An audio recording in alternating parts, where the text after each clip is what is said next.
ជំរាបសួរបងប្អូនទាំងអស់គ្នាថ្ងៃនេះសូមបង្ហាញបងប្អូនពីរបៀបធ្វើស៊ុបគៀវស្នូលរបស់ស៊ុបគៀវបងប្អូនអាចប្រើបង្គាសុទ្ធឬមួយក៏អាចលាយបង្គាជាមួយនឹងសាច់ជ្រូកវិធីធ្វើស្នូលរបស់ស៊ុបគៀវជាមួយនឹងគៀវបំពងគឺដូចគ្នាអញ្ចឹងប្រសិនបើបងប្អូនបានទស្សនាវីដេអូមុនហើយបងប្អូនអាចរំលងកន្លែងនេះបានហើយបងប្អូនអាចចុចទៅមើលនៅកន្លែងធ្វើស៊ុបតែម្ដងឥឡូវយើងចាប់ផ្ដើមធ្វើស្នូលគៀវយើងត្រូវយកខ្ញីនឹងមកហាន់ជាចំណិតតូចៗរួចចិញ្ច្រាំឲ្យម៉ត់ខ្ញីចិញ្ច្រាំម៉ត់នេះខ្ញុំប្រើចំនួន1ស្លាបព្រាបាយបន្ទាប់មកស្លឹកជីវ៉ាន់ស៊ុយនេះខ្ញុំក៏យកវាមកហាន់ជាកំណាត់ខ្លីៗហើយចិញ្ច្រាំឲ្យម៉ត់ដូចគ្នាបរិមាណដែលខ្ញុំនឹងយកមកប្រើគឺចំនួន1ស្លាបព្រាបាយដែរខ្ទឹមសចំនួន3កំពឹសចិញ្ច្រាំឲ្យម៉ត់ល្មមដូចគ្នារីឯការ៉ុតនេះវិញខ្ញុំប្រើចំនួន1មើមអញ្ចឹងខ្ញុំនឹងឈូសវាជាសរសៃល្អិតសាច់ការ៉ុតដែលបានឈូសហើយនេះគឺមានទម្ងន់1ខាំអញ្ចឹងបងប្អូនអាចយកកន្ត្រៃមកកាត់វាឲ្យคล้ายជាកំណាត់ខ្លីៗតូចៗឬមួយក៏យកកាំបិតមកចិញ្ច្រាំក៏បានដែរឥឡូវនេះគ្រឿងផ្សំទាំងអស់ត្រៀមបានរួចរាល់ហើយដល់ពេលដែលយើងត្រូវផ្សំគ្រឿងវិញម្ដង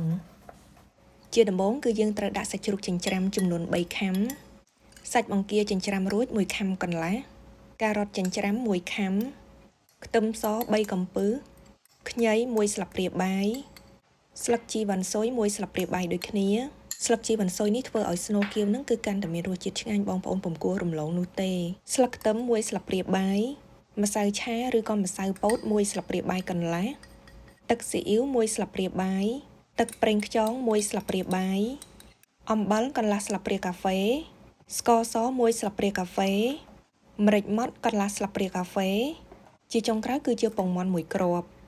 ដាក់គ្រប់គ្រឿងអស់ហើយបងប្អូនត្រូវច្របល់គ្រឿងទាំងអស់ហ្នឹងឲ្យវាคล้ายទៅជាល្បាយតែមួយ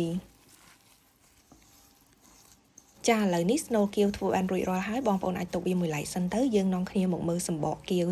វនេះគឺជារបស់ខ្មែរបងប្អូនគ្រាន់តែបកវាចេញជាបន្ទះឲ្យដាច់ពីគ្នាទៅចំពោះម៉ូតគៀវបងប្អូនចង់ធ្វើម៉ូតដែលបងប្អូនចូលចិត្តឬមួយក៏ធ្វើដូចខ្ញុំក៏បានដែរអញ្ចឹងយើងគ្រាន់តែដួសស្នូលសាច់ជ្រូកហ្នឹងមកដាក់ចំកណ្ដាលឲ្យល្មមរួចហើយយើងត្រូវបត់ដូចដែលបានឃើញនៅក្នុងវីដេអូនេះគៀវនេះប្រសិនបើបងប្អូនប្រើអត់អស់ទេបងប្អូនអាចរក្សាវាទុកនៅកន្លែងទូកកនិងនៅពេលថ្ងៃណាមួយដែលបងប្អូនចង់យកមកពិសាគឺអាចធ្វើបានភ្លាមៗតែម្ដងខ្ចប់គៀវបានរួចរាល់ហើយយើងអាចទុកវាមួយឡែកសិនទៅហើយយើងនាំគ្នាមកធ្វើទឹកស៊ុបគៀវជាដំបូងគឺយើងត្រូវប្រើប្រេងឆា1ស្លាបព្រាបាយទុកឲ្យប្រេងឆាឡើងក្តៅសិនចាំយើងចាក់គល់ខ្ទឹមចូលខ្ញីជាមួយនឹងខ្ទឹមសគល់ខ្ទឹមខ្ញុំប្រើចំនួន5ដើមខ្ញី1ដុំតូចហើយនឹងខ្ទឹមស2កំពឹសបងប្អូនគ្រាន់តែយកវានឹងមកហាន់ជាបន្ទះស្ដើងរួចហើយរំលីងវាជាមួយនឹងប្រេងឆាអញ្ចឹងរហូតដល់វាឡើងឈ្ងុយចាំយើងចាក់ទឹកស៊ុបចូលទឹកស៊ុបនេះខ្ញុំប្រើចំនួន1លីត្រជាប្រភេទទឹកស៊ុបដែលខ្ញុំទិញស្រាប់វាជាស៊ុបមាន់ទឹកធម្មតាខ្ញុំប្រើចំនួនកន្លះលីត្របន្ទាប់មកយើងត្រូវដាក់ដាំវារហូតដល់ពុះ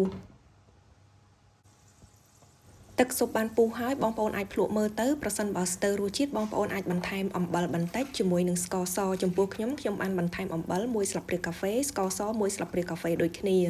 ដោយនេះបងប្អូនគ្រាន់តែកូរស្ករអំបិលឲ្យរលាយសោះបងប្អូនអាចទម្លាក់គៀវចូលក៏ប៉ុន្តែចំពោះខ្ញុំអត់បានទម្លាក់គៀវចូលតែម្ដងទេខ្ញុំដាំទឹកកន្លះឆ្នាំងផ្សេងឲ្យវាពុះសិនចាំយើងដាក់គៀវនោះចូលដោយសារតែសម្បកគៀវប៉ុនខ្ញុំវាប្រឡាក់ម្សៅច្រើនពេកម្សៅច្រើនអញ្ចឹងវាអាចធ្វើឲ្យទឹកស៊ុបយើងល្អក់អញ្ចឹងហើយខ្ញុំគ្រាន់តែទម្លាក់គៀវនឹងចូលទៅក្នុងទឹកដាំពុះប្រហែលជា5វិនាទីឬក៏10វិនាទីអីទេហើយខ្ញុំស្រង់ចេញទម្លាក់ចូលទៅក្នុងទឹកស៊ុបវិញ